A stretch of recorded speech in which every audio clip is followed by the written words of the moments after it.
Assalamualaikum warahmatullahi wabarakatuh. Kepada kami membentangkan isu penyakit dan penjagaan kesihatan. Isu kesihatan di Malaysia semakin bertambah. Faktor sosial dan persekitaran menyumbang kepada kualiti kesihatan yang semakin menurun. Penjagaan kesihatan diperlukan dan tenaga kesihatan yang lebih profesional. Sistem penjagaan kesihatan yang baik mempunyai mekanisme pembiayaan yang stabil, mempunyai rancangan dengan matlamat penjagaan kesihatan secara peribadi, penjagaan kesihatan secara konvensional. Beberapa sistem kesihatan di Malaysia sering diberi pengiktirafan di peringkat antarabangsa, ia masih berdepan dengan banyak isu dan cabaran. Seterusnya, saya akan menerangkan mengenai kanser pembunuh secara senyap. Kanser terjadi kerana pertumbuhan sel tidak terkawal yang boleh menyerang seluruh organ dan tisu badan. Nisbah menunjukkan bahawa 1/10 lelaki dan 1/9 wanita berisiko untuk mendapat kanser. Antara isu yang berkaitan dengan kanser ialah yang pertama, kekurangan maklumat dan sokongan seperti prosedur rawatan, cara penjagaan dan sebagainya. Perkara yang berkaitan dengan membuat keputusan rawatan juga mestinya melibatkan pesakit itu sendiri. Yang kedua, kelewatan untuk mendapatkan pengenasan awal dan juga pemantauan kesihatan. Sekiranya gejala kanser diketahui lewat, maka mereka akan berhadapan dengan cabaran untuk menyesuaikan diri dan meningkatkan risiko kematian. Ketiga, kos rawatan yang agak tinggi. Sebagai contohnya, rawatan radioterapi yang memerlukan kos yang banyak. Bagi pesakit yang tergolong dalam kategori pre-14, mereka mungkin berhadapan dengan masalah kewangan yang akan menjejaskan usaha untuk menentang kanser. Akhir sekali, faktor gaya hidup di mana 95% penduduk Malaysia tidak mengambil makanan seimbang berdasarkan piramid makanan dan juga 1/4 penduduk tidak aktif secara fizikal. Antara cabutan kerajaan bagi menangani isu ini ialah melakukan program pemeriksaan kanser.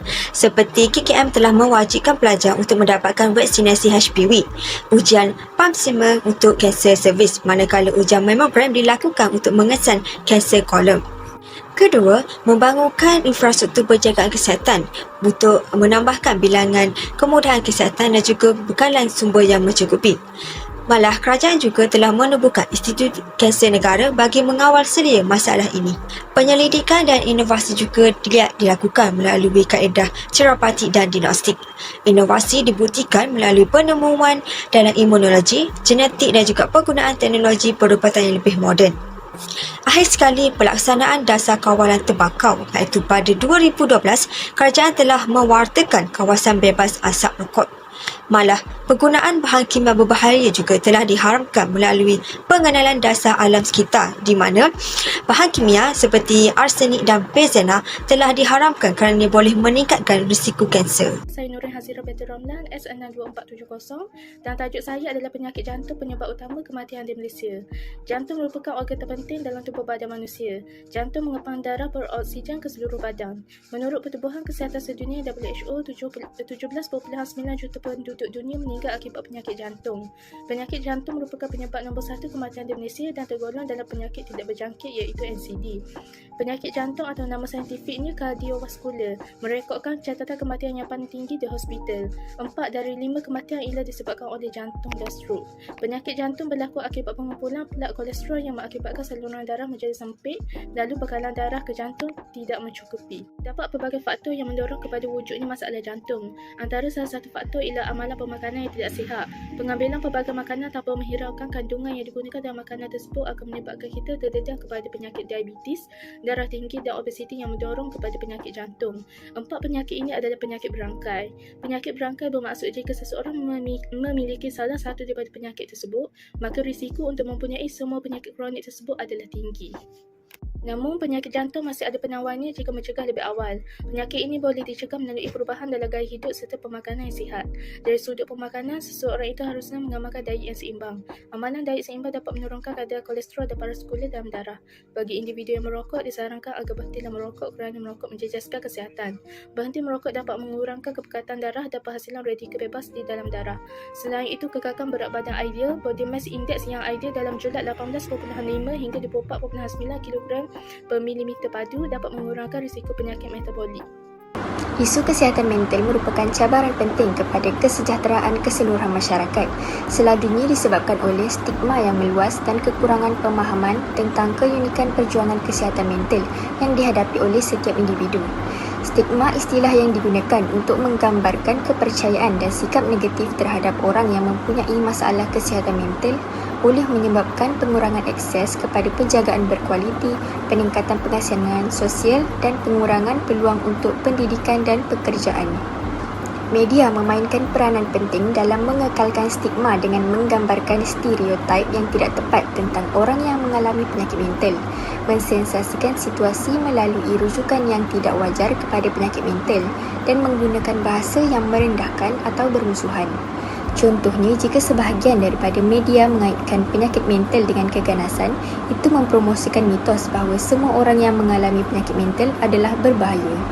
Oleh itu, pendidikan memainkan peranan penting dalam mengurangkan stigma dan meningkatkan pemahaman masyarakat tentang isu kesihatan mental.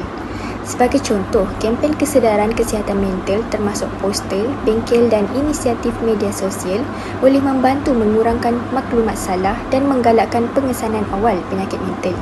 Selain itu, media juga memainkan peranan penting dalam mengurangkan stigma dengan menggambarkan imej penyakit mental yang tepat dan positif.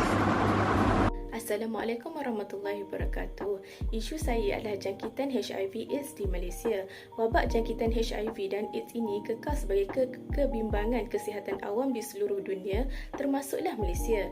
Menurut data ini, faktor terbesar yang menyumbang kepada statistik jangkitan HIV di Malaysia pada tahun 1990 sehingga 2010 disebabkan oleh penggunaan dadah secara suntikan.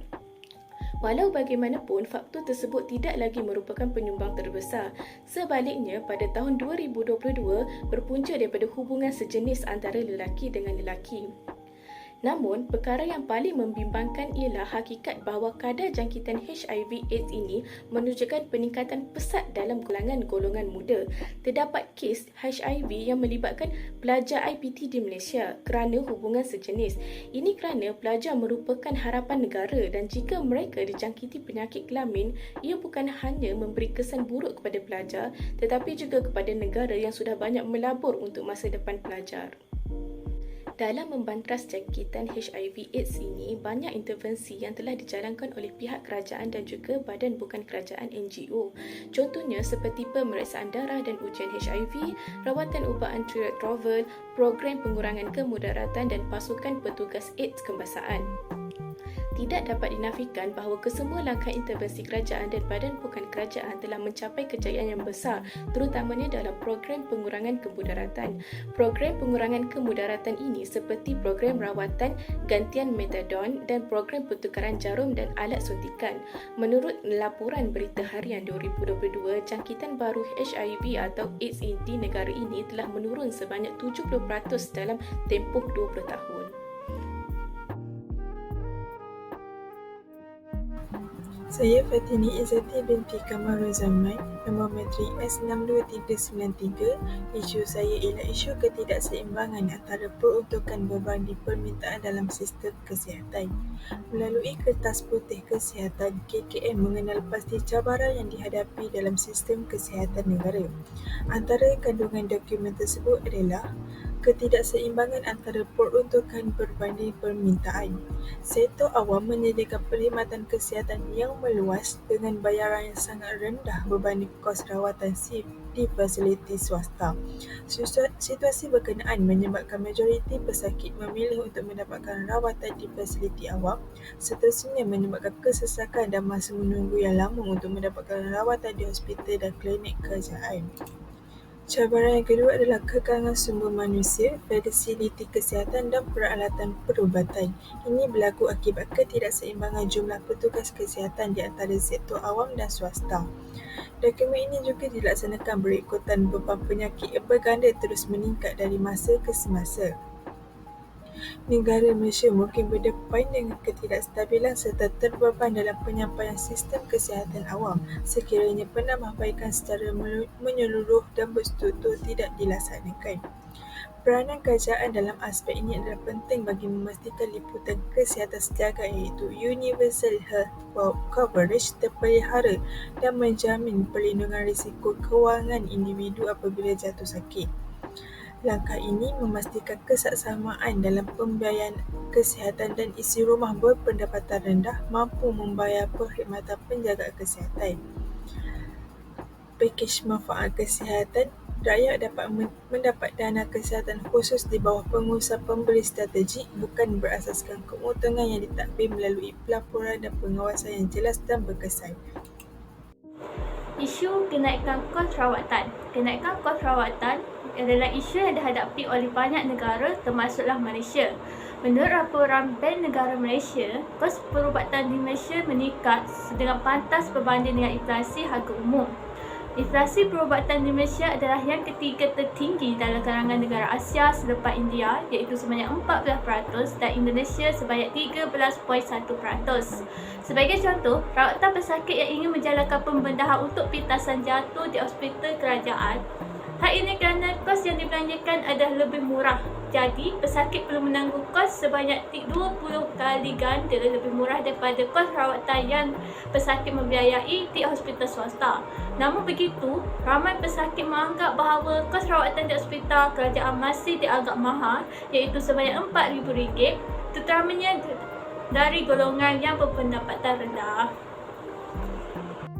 Punca kenaikan kos rawatan di hospital yang pertama ialah gaya hidup masyarakat yang tidak sihat, stres dan diet yang tidak seimbang. Hal ini telah menyebabkan lebih ramai yang memerlukan rawatan perubatan. Yang kedua ialah pertukaran kaedah perubatan dan rawatan pada masa ini yang lebih moden. Hal ini telah menyebabkan berlaku peningkatan dalam kos rawatan di Malaysia dari jangkaan 10% hingga 15% setiap tahun. Yang ketiga ialah suasana selesa, pilihan makanan yang berbagai serta layanan yang berkualiti tinggi, terutamanya di hospital swasta. Hal ini telah menyebabkan pesakit menanggung kos yang mahal. Cabarannya ialah kekangan dalam pembiayaan kesihatan. Peningkatan yang sangat drastik telah berlaku untuk permintaan terutamanya dalam perkhidmatan kesihatan. Dengan kenaikan kos perubatan ini telah mengukuhkan kemapanan dalam pembiayaan penjagaan kesihatan. Langkah kerajaan adalah meningkatkan bajet tahunan untuk kesihatan kepada 15% setahun. Dengan peningkatan dana tersebut, kerajaan telah menepati cadangan yang dikeluarkan oleh WHO pada kadar sekurang-kurangnya 4% daripada KDNK negara, iaitu sebanyak 50 bilion dalam bajet kerajaan sahaja dalam tempoh beberapa tahun. Dari data akhir insentif yang diambil oleh kerajaan adalah kerajaan perlu memperkenalkan jaminan kesihatan nasional sebagai contoh skim pembiayaan kesihatan nasional dengan mewujudkan sebuah organisasi yang independen di mana ianya dapat memperolehi dana daripada golongan yang berkemampuan, iaitu golongan M40 dan T20. Saya Nur Husna Fatih Kamalia binti Abdullah Sani, S62927. Tajuk saya ialah isu penyampaian perkhidmatan kesihatan yang bersifat dikotomi. Di Malaysia, isu penyampaian perkhidmatan kesihatan yang bersifat dikotomi atau terbahagi antara sektor kesihatan awam dan swasta telah menjadi tajuk perbincangan yang penting. Berdasarkan maklumat dari Ketua Putih Kesihatan, sistem penjagaan kesihatan yang bersifat dikotomi dan tidak berintegrasi telah menyumbang kepada pengagihan perkhidmatan sumber-sumber kesihatan yang tidak seimbang. Contohnya, fasiliti penjagaan kesihatan primer bagi sektor awam dan swasta. Fasiliti penjagaan kesihatan primer dalam sektor swasta sebanyak 72% lebih tertumpu di kawasan bandar dan separuh bandar, serta sebanyak 36% daripada lawatan pesakit luar. Manakala, fasiliti penjagaan kesihatan primer dalam sektor awam ialah sebanyak 28%, meliputi seluruh negara, tetapi mengendali hampir 64% daripada lawatan pesakit luar. Hal ini telah memberi tekanan kepada sumber-sumber di sektor awam bagi memenuhi keperluan seluruh negara akibat agihan yang tidak seimbang. Jumlah pesakit dikendali klinik kesihatan kerajaan seluruh negara ketika ini jauh melepasi kapasiti, sekaligus menyebabkan fasiliti dan petugas perubatan awam terbeban. Jabatan Perkhidmatan Awam JPA sedang mengkaji kemungkinan mewujudkan kerjasama antara sektor awam dan swasta dalam perkhidmatan kesihatan tertentu. Kesimpulannya, Malaysia menghadapi cabaran kesihatan yang berkaitan dengan penyakit tidak berjangkit seperti penyakit jantung, kanser, penyakit mental dan lain-lain. Peningkatan kesedaran dan pendekatan pencegahan menjadi penting untuk mengurangkan kes penyakit ini. Justeru, di Malaysia mempunyai sistem penjagaan kesihatan yang melibatkan perkhidmatan awam dan swasta. Sistem Ini akan berkembang dan diusahakan untuk menyediakan perkhidmatan kesihatan yang berkualiti kepada rakyat. Walaupun terdapat kemajuan, beberapa cabaran seperti kos rawatan, ketidakseimbangan permintaan dalam sistem kesihatan dan penyampaian perkhidmatan kesihatan yang bersifat dikotomi. Usaha berterusan dari pelbagai pihak termasuk pihak kerajaan, masyarakat dan sektor swasta adalah kunci untuk mencapai objektif kesihatan yang lebih baik dalam jangka masa panjang.